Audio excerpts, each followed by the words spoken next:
présenter vous-même. Merci beaucoup. Je m'appelle Kongal Nawej. Les amis m'appellent Rock, mais la maison m'appelle Patient. Ok. Je suis un jeune nationaliste. Ok. Et beaucoup plus, je suis le porte-parole D'accord. de l'École nationale des finances. D'accord. Et nous pensons que vous jetez aussi des coups d'œil sur les faits politiques, les actualités politiques, je crois. Tout à fait. La politique nous donne un caractère impératif. Donc, même si vous ne vous occupez pas de la politique, mais la politique, ça n'occupera de vous. Donc, on est censé toujours être à la une de la politique congolaise, D'accord. en tant que jeune. D'accord. Alors, nous voudrions savoir, en parlant de la politique, sur les faits concernant les vice-présidents de l'Assemblée provinciale sur sa démission. D'abord, comment est-ce que vous avez eu à concevoir ou bien à appréhender cette information? Nous, en tant que patriotistes, en tant que nationalistes, en tant que jeunes, nous déplorons vraiment les comportements que nos élus font en dernière position. Quand ils viennent chercher les pouvoirs aux souverains primaires, ils se comportent autrement. Les gens d'où vous comprenez qu'on a affaire aux gens qui vont représenter le peuple et une masse de Congolais. Alors quand ils arrivent là-bas, ce qu'ils font, pour nous, c'est déplorable. Parce que quand vous voulez savoir cette division, en fait, elle a quel impact? Est-ce que son impact est positif ou son avantage a un caractère que le peuple peut aussi gagner? Non. Donc, entre parenthèses, vous allez comprendre que c'est une affaire d'individu au détriment du peuple.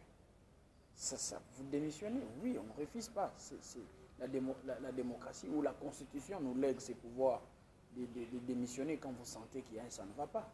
Mais n'est-ce pas, nous en tant que peuple, nous en tant que patriotes, en tant que fils du terroir, donc nous nous demandons est-ce que cette démission a un avantage au peuple?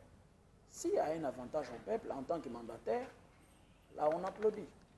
Mais si cette démission n'a pas un impact positif sur le peuple congolais, c'est là où nous regrettons beaucoup plus les comportements de nos élus. En fait, ils ne font pas preuve.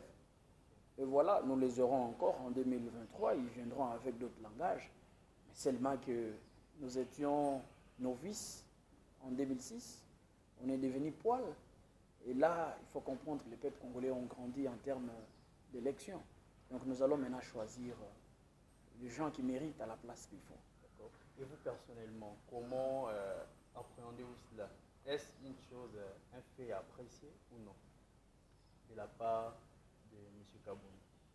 Voilà pourquoi je vous ai répondu. Je vous ai répondu en disant si ça a un impact positif pour les peuples, on applaudit, c'est-à-dire c'est un fait normal. Pour laquelle on veut savoir, ça a un impact positif ou pas? C'est un peu ça la question. Jusque-là, le secret est caché. Nous, en tant que peuple aveuglé par la réalité politique, apparemment nous avons entendu, lui a déclaré cela. Il ne nous a pas encore donné les raisons qui a fait qu'il démissionne. Si, au départ, ce qu'on aurait entendu, parce qu'on n'avait pas vu, on n'était pas sur place, on aurait entendu qu'il y avait une affaire de JR et autres. Si c'est pour cette affaire, non, c'est illégal alors. Si c'est pour cette affaire illégale, en tant que Congolais, et puis nous vivons dans un État qui se dit État de droit, donc il y a un peu du méli-mélo. Même quand vous sentez l'agissement ou le comportement ou la revendication des X et des Y, comprenez toujours qu'on est dans le jungle. Notre pays, les droits souffrent encore sur ce là. Alors, M. Kongal, nous pensons que vous étiez trop clair avec vos explications. Alors, pour chuter, nous voudrions avoir quelques de vos exhortations à la jeunesse, surtout en mémoire de Laurent Désiré Kabila et Patrice Emery. Merci beaucoup, monsieur le journaliste, monsieur Israël. Vous savez, je suis très content que je sois interviewé par votre système. Donc, en tant que jeune, vous vous impliquez à savoir ce que nous voudrions. Donc, en bref, ce que je peux dire, au départ, je m'étais dit je suis nationaliste. Ça, c'était ma manière de se présenter. Donc, j'avais déjà résumé le tout. Quand on parle d'un nationaliste, on voit quelqu'un qui a l'amour exagéré de sa patrie.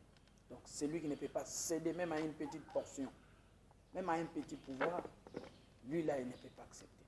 Voilà un nationaliste. N'est-ce pas? Ouais, donc, il a l'amour. Il est d'accord. Il est d'accord même pour mourir. N'est-ce pas? Pour sa patrie. Donc, voilà. En tant que jeunes, ce que nous allons demander à d'autres jeunes, et que nous devons suivre les pas de ces deux leaders qui ont marqué leur histoire dans ce pays. Jusqu'aujourd'hui, ils sont incontournables. Et personne ne fait mieux que eux. Je ne sais pas s'ils sont là.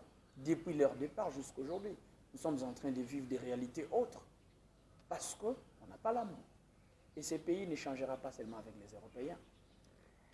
Nulle part. Les Occidentaux, ils viendront comme ça, ils vont choper nos minéraux, ils feront tout ce qu'ils voudront. Mais ils ne feront rien. Seulement que sa jeunesse, la jeunesse congolaise doit comprendre que nous devons maintenant agir et agir tout en tenant les normes, ou donc agir tout en respectant les rigueurs ou les normes qu'il faut.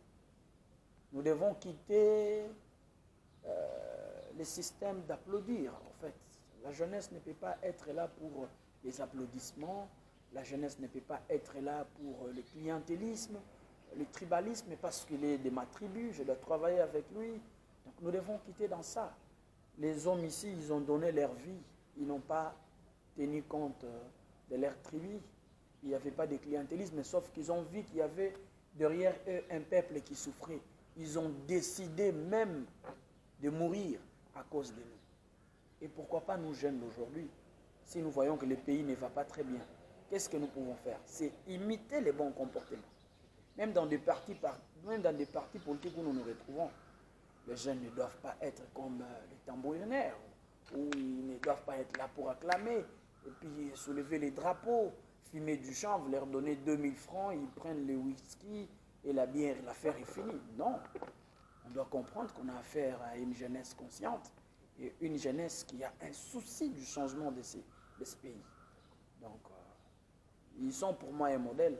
Voilà pourquoi je me suis donné aussi les leaks ou le courage de me dire que je suis nationaliste. Donc je suis prêt à servir mon pays, vraiment prêt à tout. Alors, merci M. Konga, nous étions ravis de vous entendre. À moi de vous remercier parce que vous avez choisi ma personne pour cet échange très capital. Donc